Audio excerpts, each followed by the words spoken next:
So, yan mga kabibo. Hello, nagbabalik tayo mga kabibo. Ayan.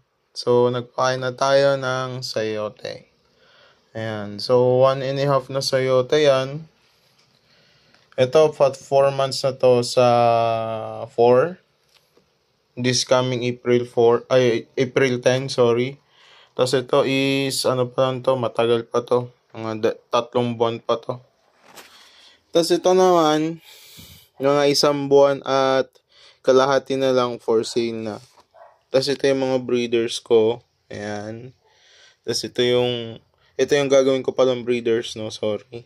Tapos ito yung kakahango ko lang.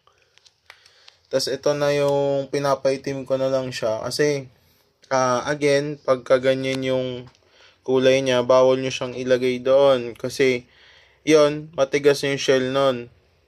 So, pagka nakukuyog, nagkakaganto sila. Yan.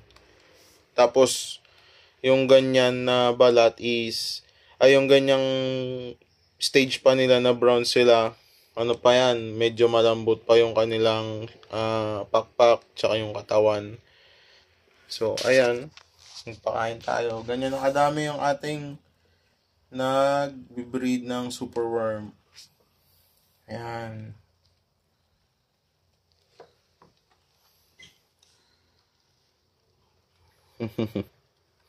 Cuties. Yan sila. So, gano'n na to kalaki. Ayan. So, ito, pinapataba ko na lang. Tsaka, dapat maging ano sila. Ayan. Hindi pa sila ganun kataba. Ayaw. Pero mabigat. Pero dapat mataba. Weird. Ayan. So, ayan.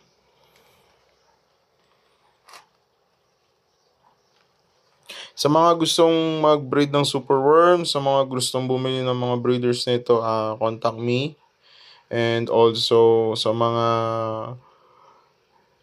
may mga koi dyan, mga ano to?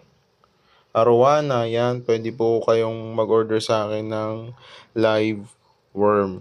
No? So, yung live worm po na to, ito yung bottom na feed.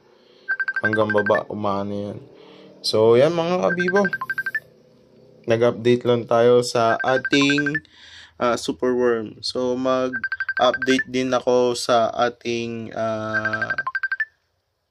mga videos pa. So, may hinihintay lang akong matapos. Salamat!